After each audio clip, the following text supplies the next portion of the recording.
In many ways, Order 66 was as much the culmination of a millennium of Sith planning as Palpatine's declaration of the New Order. Whether you go with the explanation of chips forcing them to do it, or just clones following orders, with one simple command, the Dark Lord of the Sith was able to eliminate most of his staunchest opposition in the space of a few hours.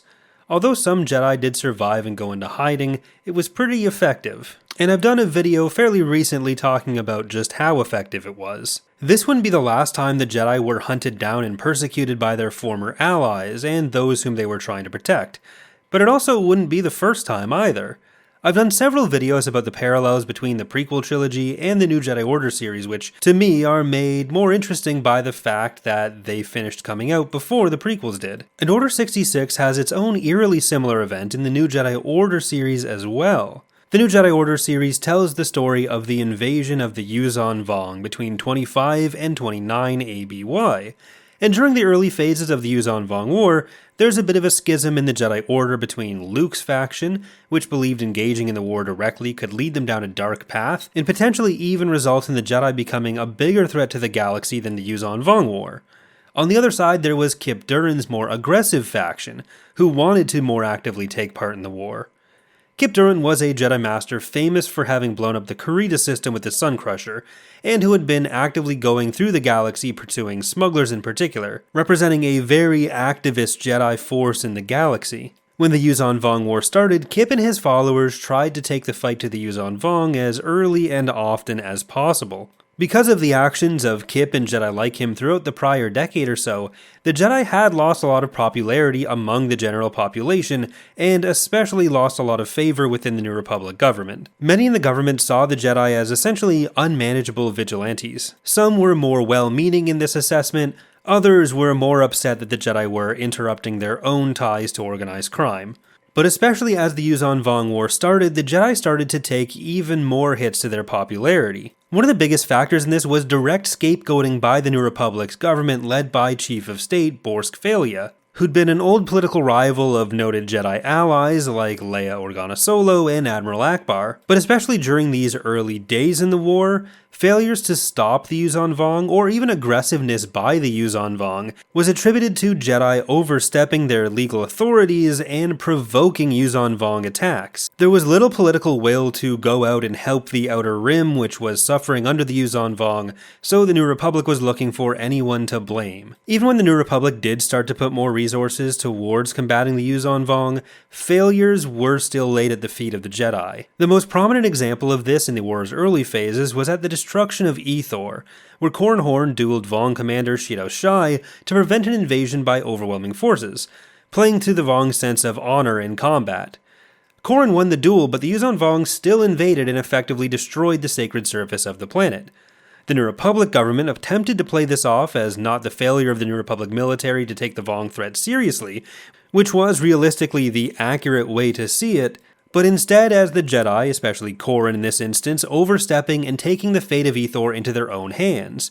In response, Corran stepped back from the Jedi Order to shield them from the scorn directed at him by citizens across the New Republic, who had still hoped to achieve some sort of peace with the Yuuzhan Vong.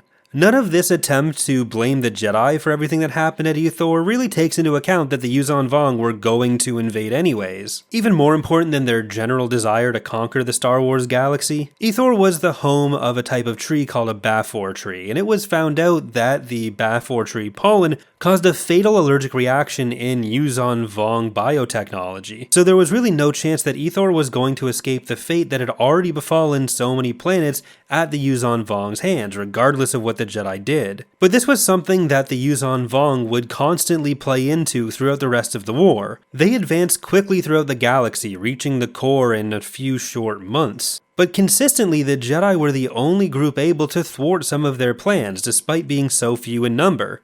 Many in the galaxy hoped that the Yuuzhan Vong would just be satisfied with the slices of space that they had already conquered, or they even formed collaborationist organizations like the Peace Brigade, in the hope that by cooperating they'd be left alone and alive.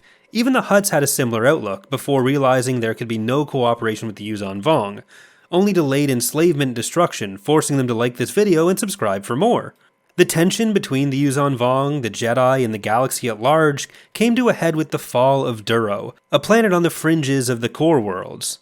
Duro had become a base of refugee resettlement projects as refugees flooded into the core from the outer and mid-rims in the wake of Yuuzhan Vong conquest. In the process of taking Duro, Warmaster Vong Law, essentially the overall commander of the Yuuzhan Vong military, dueled Jacen Solo, the son of Han and Leia, who was trying to rescue his mother from Yuuzhan Vong custody. Jacen defeated and embarrassed Law, allowing the Solo family to escape mostly intact, although Duro still fell. Having been defeated by this young Jedi in single combat, and knowing the Jedi were the greatest threats to their so far successful conquest of the galaxy, the Warmaster offered the galaxy a deal, saying, quote, We will content ourselves with Duro if you will help us make one final sacrifice. Give us your Jedi, all of them, without exception, any species, any age, any stage of training. Hold them back, hide them, and you will see how your worlds will be treated. But I will reward with special gifts the person who brings me the Jedi with whom I especially want to speak. Give me Jacen Solo, alive, so that I may give him to the gods. The Warmaster was, of course, lying.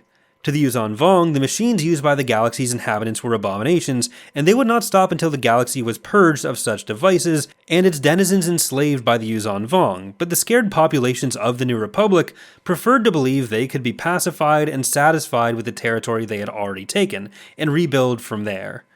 Organizations like the Peace Brigade continued to exert pressure, and even some of the more sympathetic parts of the New Republic considered submitting to their demands.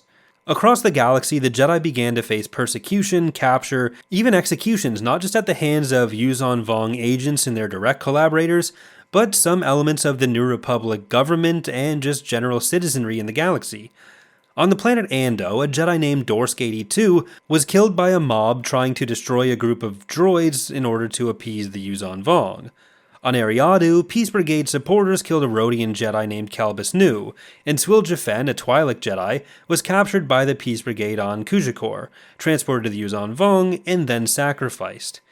The Edge of Victory duology includes an attempt by the Peace Brigade to capture and turn over the entire student body of the Jedi Praxium on Yavin, which consisted entirely of young children and teenagers. Plenty of others attempted to cash in on the bounty placed on the Solos, particularly Jacen, and Master Luke Skywalker was almost arrested by the New Republic government himself. This was actually part of a kind of clever but kind of cowardly political move by Borsk Valia, who's basically the master of clever but cowardly political maneuvers. He'd put out the warrant as a way to hopefully warn Luke away from the galactic capital without putting himself in political danger by overtly supporting the Jedi, since he wasn't stupid enough to believe that the Yuuzhan Vong would actually keep their word after so many months of the Yuuzhan Vong breaking every guarantee they'd given. With their one simple declaration on Duro, and by temporarily holding off their own advances, giving themselves time to regroup, which they needed anyways, the Yuuzhan Vong accomplished something very similar to what Palpatine did with Order 66. The Jedi were openly being hunted and gunned down in the streets by citizens of the New Republic, removing the biggest obstacle from the Yuuzhan Vong's eventual advance.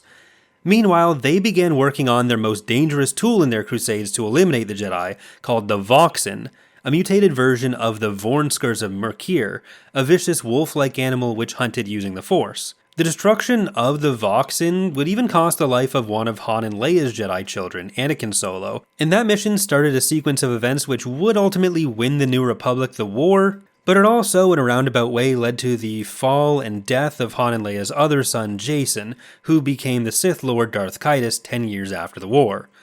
In order to counteract this attempt to destroy the Jedi by the Yuuzhan Vong and to shelter Jedi from this persecution, Luke Skywalker put into motion a project to build a galaxy-wide network with the aim of gathering intelligence on the Yuuzhan Vong and providing safety to the Jedi and their allies. This was set up with the help of individuals like Han and Leia, the smuggler bosses Talon Karrde and Booster Terrik, and every other Jedi ally that Luke could put together in the galaxy. This project ended up being called the Great River. The newer Disney canon has also started establishing a project kind of similar to this in the Galactic Civil War era called The Path, which you may recognize from appearances in Obi-Wan, Tales of the Underworld, even Jedi Survivor. Although it was not quite as effective as Order 66, I think we can see the similarities in intent and purpose between Order 66 and Vong Law's declaration at Duro, especially in the goal of turning public opinion against the Jedi. Again, I find this especially interesting considering how Episode 3 hadn't even come out yet when these books were being written, so the details of how the Jedi Order fell weren't known by the NJO authors while they were writing these books. Either way, let me know what you think in the comments. If there's another topic you'd like to see covered on the channel in the future, let me know that as well. Special thanks to the patrons and channel members whose support makes these videos possible, as well as to Marmar for editing this video.